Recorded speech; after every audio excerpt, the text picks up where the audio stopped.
रिमझिम चतुर्वेदी पटना के जाने माने दंत चिकित्सक विश्वजीत चतुर्वेदी की पत्नी थी। धनाढ़ और उच्च शिक्षित होते हुए भी वह तंत्र विद्या का धंधा करती थी। डा विश्वजीत चतुर्वेदी के चेहरे पर परेशानियों की लकीरें साफ झलक रही थीं। वह कमरे में चहलकदमी कर रहे थे, वहीं से वह बार बार मुख्य द्वार की ओर झांक रहे थे, जैसे किसी के आने का बेसब्री से इंतजार कर रहे हों। इसकी वजह यह थी कि रात के करीब 10 बज रहे थे और उनकी पत्नी रिमझिम चतुर्वेदी अब तक घर लौटी नहीं थी। उनका मोबाइल फोन भी नहीं लग रहा था। बार बार वह स्विच्ड ऑफ बताया जा रहा था। इससे विश्वजीत चतुर्वेदी परेशान हो गए थे।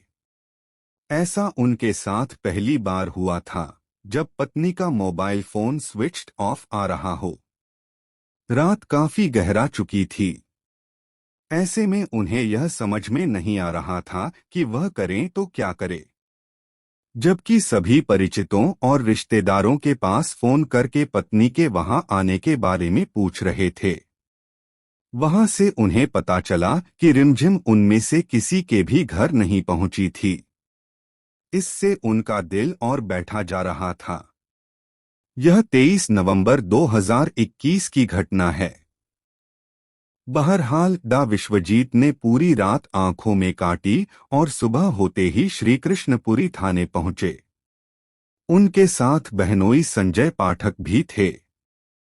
थाना प्रभारी एस.के. सिंह ने संजय से तहरीर ले ली और रिमझिम चतुर्वेदी की गुमशुदगी की सूचना दर्ज कर आगे की कार्रवाई शुरू कर दी थी। रिमझिम चतुर्वेदी कोई मामूली महिला नहीं थी।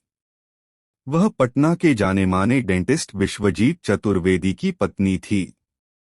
यानी मामला हाई प्रोफाइल था। यह बात 24 नवंबर 2021 की है। खैर, उसी दिन पटना के ही नौबतपुर थाने के डीहरा शेखपुरा गांव स्थित पुनपुन सुरक्षा बांध के किनारे सुनसान इलाके में एक खूबसूरत युवती की लाश मिली। किसी ने गोली मारकर उसकी हत्या कर दी थी। शक्लो सूरत और पहनावे से वह किसी अच्छे भले घर की लग रही थी। लाश मिलने की सूचना मिलते ही थाना प्रभारी दीपक सम्राट टीम के साथ घटनास्थल पर पहुंच गए और कार्रवाई में जुट गए। उन्होंने लाश की बारीकी से जांच की तो देखा हत्यारों ने युवती के मुंह में गोली मारकर हत्या की थी। युवती का सिर खून में तरबतर था। पहनावे से वह अच्छे भले घर की लग रही थी। पैरों में उसके हाई हील वाली सफेद रंग की कीमती सैंडल थीं। दाहिनी जांघ के पास आसमानी रंग का मास्क गिरा हुआ था। जांच पड़ताल करने पर मौके से एक फायर शुदा खोखा बरामद हुआ। मौके से बरामद सभी सामानों को पुलिस ने अपने कब्जे में ले लिया और इसकी जानकारी दीपक सम्राट ने डीएसपी और एसएसपी उपेंद्र कुमार शर्मा को दे दी। मौके की प्रारंभिक कार्रवाई करने के बाद लाश पोस्टमार्टम के लिए एम्स पटना भिजवा दी। थाना प्रभारी दीपक सम्राट ने पटना के सभी थानों में लाश की फोटो भिजवा दी ताकि किसी थाने में किसी युवती के गायब होने का मुकदमा तो दर्ज नहीं है। लाश की तस्वीर श्रीकृष्णपुरी थाने में भी पहुंची। फोटो देखकर थाना प्रभारी एस.के. सिंह चौंक गए। वह तस्वीर गुमशुदा रिमझिम चतुर्वेदी से काफी हद तक मेल खा रही थी। फौरन उन्होंने फोन करके वादी संजय पाठक को थाने बुलवाया। उनके साथ उनकी पत्नी श्वेता पाठक भी थाने पहुंची। थाना प्रभारी एस.के. सिंह ने मोबाइल में आई वह तस्वीर उन्हें दिखाई जो नौबतपुर थाना पुलिस ने उन्हें भेजी थी। खून में सने फोटो को देखते ही ननद श्वेता पाठक पहचान गई। लाश उनकी भाभी रिमझिम चतुर्वेदी की थी। फिर क्या था, रिमझिम की हत्या की सूचना मिलते ही घर में कोहराम मच गया और रोना पीटना शुरू हो गया। थाना प्रभारी ने सबसे पहले मृतका रिमझिम के फोन नंबर की कॉल डिटेल्स निकलवाई। इससे पहले सहदेव महतो मार्ग बोरिंग रोड स्थित रिमझिम के ब्यूटी पार्लर पहुंचकर वहां के कर्मचारी राजू से पूछताछ की। राजू ने बताया कि शाम करीब 4 बजे मैडम के मोबाइल पर किसी का कॉल आया।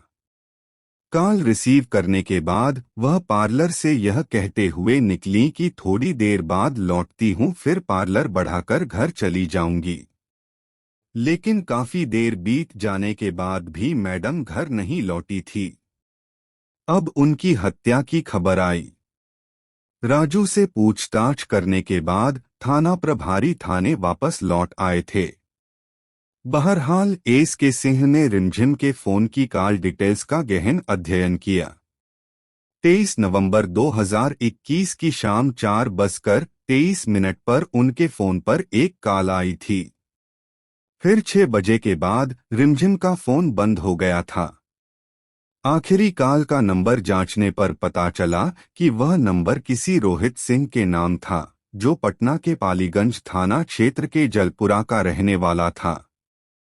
पुलिस रोहित सिंह को उसके घर जलपुरा से पूछताछ के लिए श्रीकृष्णपुरी थाने ले आई। थाने लाकर थाना प्रभारी एस के सिंह ने उससे कड़ाई से घंटों तक पूछताछ की। रोहित कोई आदतन अपराधी तो था नहीं जो पुलिस को यहाँ वहाँ घुमाता। वह तो पुलिस के सवालों से टूट गया था और रोते हुए कहा, क्या करता सर, रिमझिम से मैं हार चुका था। उससे छुटकारा पाना चाहता था, पर उसने मुझे बर्बाद करने की बार बार धमकी देकर मेरा जीना मुहाल कर दिया था। इसलिए उसे रास्ते से हटाने की योजना बनाई और 4 लाख की सुपारी देकर उसे मौत के घाट उतरवा दिया। और फिर विस्तार से उसने पूरी कहानी पुलिस के सामने उगल दी। हैरान कर देने वाली कहानी सुनकर पुलिस ने दांतों तले अंगुली दबा ली कि मृतका रिमझिम ऐसा भी कर सकती थी। रोहित की निशानदेही पर पुलिस ने रिमझिम चतुर्वेदी हत्याकांड में शामिल 5 और आरोपियों कमल शर्मा, सूरज कुमार, पवन कुमार, रंजीत और राहुल यादव को गिरफ्तार कर लिया। इन सभी में राहुल यादव और रंजीत शार्पशूटर थे। सभी आरोपियों ने अपने अपने जुर्म कबूल कर लिए थे। हत्या में रोहित सिंह का नाम सामने आते ही मृतका के घर वाले हैरान रह गए थे, क्योंकि रोहित सिंह रिमझिम का मुंह बोला भाई था। जिस मुंहबोले भाई की कलाई पर वह 2 साल से राखी बांध रही थी, वही उसका कातिल कैसे हो सकता है, वह यही सोच रहे थे। हाई प्रोफाइल रिमझिम चतुर्वेदी हत्याकांड का खुलासा होने के बाद 29 नवंबर 2021 की दोपहर में एसएसपी उपेंद्र कुमार शर्मा ने पुलिस लाइन में एक पत्रकार वार्ता आयोजित कर इस केस के खुलासे की जानकारी दी। उसके बाद सभी को अदालत के समक्ष पेश किया, जहां से अदालत ने सभी आरोपियों को बेऊर जेल भेजने का आदेश दिया। पुलिस की पूछताछ में इस हत्याकांड की कहानी कुछ ऐसे सामने आई। 40 वर्षीय खूबसूरत रिमझिम चतुर्वेदी मूल रूप से बिहार के बक्सर जिले की रहने वाली थी। संपन्न घराने की रिमझिम ने सन 2001 में डा विश्वजीत चतुर्वेदी से प्रेम विवाह किया था। विश्वजीत चतुर्वेदी उत्तर प्रदेश के गाजीपुर जिले के रहने वाले थे। डॉक्टरी पढ़ाई के दौरान दोनों के बीच में प्यार हुआ। फिर उन्होंने एक दूसरे को जीवन साथी बनाने का फैसला कर लिया। इनके इस फैसले पर इनके घर वालों ने भी स्वीकृति की मोहर लगा दी थी। कालांतर में रिमझिम और विश्वजीत दोनों ही पटना, बिहार आकर रहने लगे। तब उनकी प्रैक्टिस कोई खास नहीं चल रही थी। बाद में दोनों की ही मेडिको केयर की दुकानें अच्छी भली चल निकली। शहर के माने जाने दांत के डॉक्टरों में से एक डा विश्वजीत को गिना जाने लगा था। उनकी पत्नी रिमझिम ने हेल्थ केयर ब्यूटी पार्लर खोल लिया था और दुकान चलाती थी। इस प्रोफेशन में बेशुमार पैसे हैं, वह अच्छी तरह जानती थी। थोड़ी सी मेहनत के बाद रिमझिम का भी पार्लर अच्छा चल निकला था और उसकी उम्मीद से कहीं ज्यादा पैसे घर में आने लगे थे। दोनों पति पत्नी अपनी कमाई से खुश थे। फिर बाद के दिनों में श्री कृष्णपुरी इलाके में कृष्णकुंज अपार्टमेंट में रहने लगे थे। रिमझिम खुद को तंत्र विद्या में पारंगत समझती थी। इस बात को उसकी पक्की सहेली पूनम बखूबी जानती थी। बताया जाता है कि रिमझिम ने तंत्र विद्या की शक्ति से कईयों की डूबती नैया पार लगाई थी और उसकी बातें जो नहीं मानता था उसे सबक सिखाने से भी वह नहीं चूकती थी। बात 2019 की है। पूनम भुटेड़ा रोहित सिंह नाम के एक युवक को रिमझिम से मिलवाया। बताया कि वह काफी परेशान रहता है। इसकी कमाई में कोई बरकत नहीं होती है। कोई ऐसा उपचार कर दो जिससे इसकी माली हालत में सुधार हो जाए और वह भी सुख की नींद सोए। पूरी तन्मयता के साथ रिमझिम ने रोहित की कहानी सुनी और सहेली पूनम को यकीन दिलाते हुए कहा, भरोसा रखो, जब तुम इसे साथ लेकर आई हो तो काम अच्छा क्यों नहीं होगा भला। अब यह मेरा मरीज है, मैं इसे खुद ही देख लूंगी। तुम मुझ पर आंख बंद करके यकीन कर सकती हो। इसके बाद दोनों हंस पड़ी। ठगा सा रोहित खिलखिलाकर हंसती हुई सुंदर रिमझिम को अपलक निहारता रह गया था। रिमझिम की नजरें रोहित की नजरों से टकराईं तो रोहित ने घबराकर अपनी नजरें दूसरी ओर घुमा ली। रिमझिम को समझते देर न लगी कि इश्किया नजरों से रोहित उसे ही देख रहा था। यह देख हौले से वह मुस्कराई। फिर अपनी आप बीती रोहित ने रिमझिम को सुना दी। करीब 35 वर्षीय रोहित सिंह मूल रूप से पटना के पालीगंज थाना क्षेत्र के जलपुरा का रहने वाला था। उसके परिवार में माँ बाप, भाई और बहन थे। बहनों की शादियां हो चुकी थीं। अपने परिवार के साथ वे ससुराल में खुश थीं। खूबसूरत रोहित भी कुछ कम नहीं था। वह मेहनतकश और कर्मठी किस्म का इंसान था। इंजीनियरिंग की पढ़ाई कर रोहित ने पटना में ही एक प्राइवेट फर्म में 50,000 रुपये महीने की नौकरी ज्वाइन कर ली थी। मनचाही मिली नौकरी से रोहित बेहद खुश था। लेकिन उसकी किस्मत में यह खुशी ज्यादा दिनों तक नहीं टिकी रह सकी। जिस काम में भी वह हाथ डालता था, काम बनने की बजाय बिगड़ जाता था, जिससे रोहित कर्ज में डूब गया। ऐसे में उसकी प्रेमिका पूनम भुटेड़ा सहारा बनी थी। 50,000 रुपयों में से 40,000 रुपये तो कर्ज के बंट जाते थे, बाकी बचे 10,000 रुपये में घर चलाना होता था। इससे रोहित बहुत परेशान रहता था। दरअसल रोहित ने अपने क्रेडिट पर एक बड़ी रकम बालू कारोबारी अपने बहनोई को दिलवा दी थी। बहनोई का कारोबार रफ्तार भी नहीं पकड़ पाया था कि एक सड़क हादसे में उनकी मौत हो गई। बहनोई की मौत से रोहित बुरी तरह टूट गया। इस चिंता में वह डूब गया था कि इतनी बड़ी रकम आखिर वह कहां से भरेगा। बताया जाता है कि रिमझिम तंत्र साधना के लिए एक कब्रिस्तान में जाकर अपनी कलाई काटकर खून भी चढ़ाती थी। इस बात को उसकी सहेली पूनम जानती थी, तभी तो वह अपने प्रेमी रोहित को उसके पास लेकर आई थी। रिमझिम ने रोहित की परेशानियों को सुनकर उसे चांदी का कड़ा दाहिनी कलाई में धारण करने का मशविरा दिया। साथ ही 4 अलग अलग रंगों की शर्ट भी पहनने की सलाह दी। रोहित ने रिमझिम के कहे अनुसार काम किया। पहले दाहिनी कलाई में चांदी का कड़ा धारण किया और फिर चारों शर्ट को बारी बारी से पहना। कल तक परेशान रहने वाले रोहित के चेहरे पर कुछ ही दिनों में खुशियां झलकने लगीं। रिमझिम के टोटके और तंत्र मंत्र ने अपना असर दिखाया। उस दिन से रिमझिम के प्रति रोहित की आस्था बढ़ गई और दोनों के बीच में मधुर संबंध बन गए थे। भले ही रोहित और रिमझिम के बीच में मधुर संबंध बन गए थे, लेकिन पैसों के मामले में रिमझिम किसी से समझौता करने वाली नहीं थी। रोहित से पूजा पाठ के नाम पर वह कभी 10,000 तो कभी 20,000 तो कभी 40,000 रुपये मांगती रहती थी, जबकि रोहित की माली हालत पहले से ही खराब थी। रिमझिम द्वारा आए दिन रुपए मांगने से वह परेशान रहने लगा था। उसकी समझ में नहीं आ रहा था कि वह रुपए कहां से लाए। रुपयों की मांग से रोहित और रिमझिम के रिश्तों में खटास आने लगी। रोहित अब रिमझिम से हमेशा हमेशा के लिए छुटकारा पाना चाहता था, इसलिए वह चुपके से उससे अलग हो गया। लेकिन रिमझिम भी कम शातिर नहीं थी। वह रोहित को इतनी आसानी से अपनी गिरफ्त से जाने नहीं देना चाहती थी। रिमझिम ने उसे धमकाया। उसके देवर की हाल ही में मौत हो गई थी। रिमझिम ने रोहित को बताया कि देवर ने उसकी बात नहीं मानी थी तो उसने उसे दुनिया से ही रुखसत कर दिया।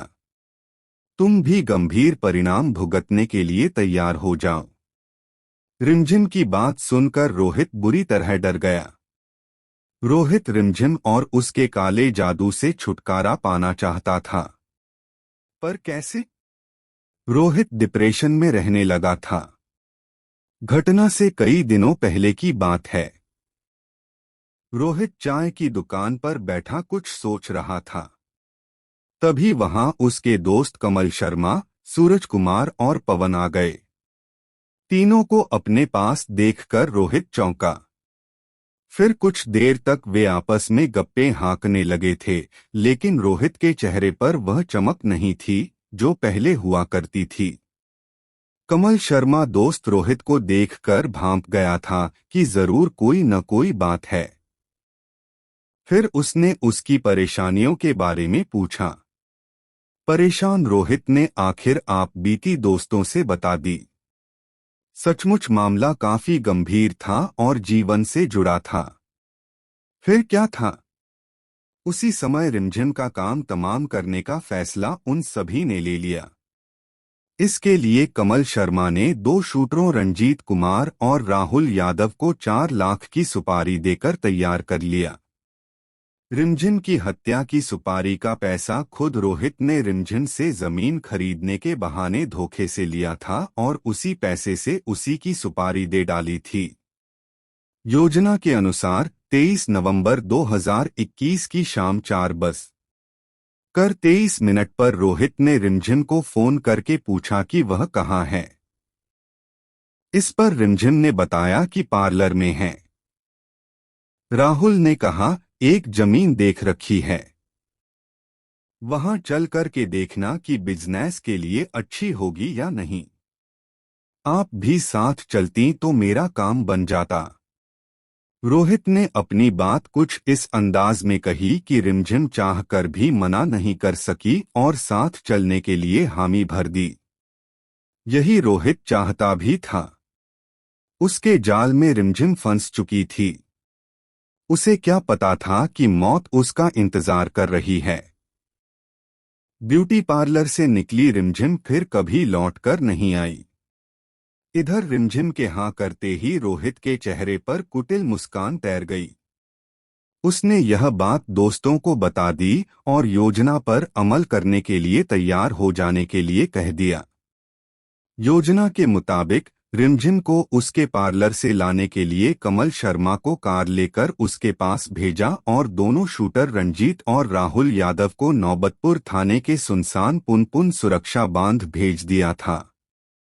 घंटे भर बाद कमल शर्मा रिमझिम को साथ लेकर पुनपुन सुरक्षा बांध के पास पहुंचा, जहां रोहित और उसके दो दोस्त सूरज व पवन बेसब्री से उसका इंतजार कर रहे थे। उसे देखकर चारों चौंकन्ने हो गए। नवंबर का महीना था। 5 बजते ही अंधेरा घिर चुका था। मौके पर कई लोगों को देखकर रिमझिम घबरा गई, मानो उसने खतरे को भांप लिया हो।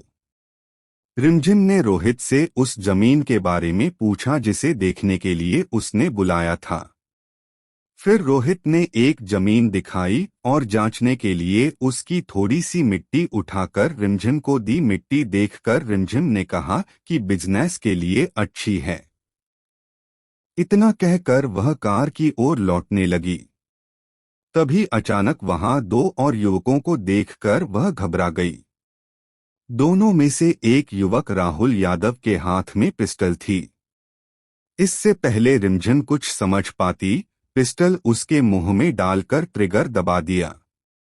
गोली गले को चीरती हुई दूसरी ओर से निकल गई। वह जमीन पर धड़ाम से गिर पड़ी। कुछ ही देर में उसका जिस्म ठंडा पड़ने लगा। रिमझिम मर चुकी थी। शूटर रंजीत और राहुल यादव उसी बाइक पर सवार होकर फरार हो गए जिससे आए थे, जबकि रोहित सिंह, कमल शर्मा, सूरज कुमार और पवन कमल के कार में सवार होकर भाग निकले। आखिर पुलिस ने रिमझिम चतुर्वेदी के कातिलों को गिरफ्तार कर उन्हें जेल की सलाखों के पीछे पहुंचा दिया। लेकिन मृतका की ननद श्वेता पाठक ने आरोपियों के तंत्र मंत्र और काला जादू वाले कथन को सिरे से नकार दिया। उसने कहा कि पूनम ने रिमझिम से 35,30,000 रुपए का कर्ज ले लिया था, तो वहीं रोहित ने 30,90,000 रुपए उधार लिए थे। इसके अलावा अन्य आरोपियों ने भी उससे कर्ज ले रखा था। श्वेता पाठक ने कहा कि इन लोगों ने रिमझिम से लगभग 83 लाख रुपए कर्ज ले रखा था। रिमझिम इन लोगों से अपना पैसा वापस मांग रही थी। श्वेता ने बताया कि रिमझिम जिस किसी को पैसे देती थी उसका विवरण अपनी डायरी में दर्ज करती थी और स्टाम्प पेपर भी तैयार कराती थी। पुलिस श्वेता पाठक के बयान की भी जांच कर रही है।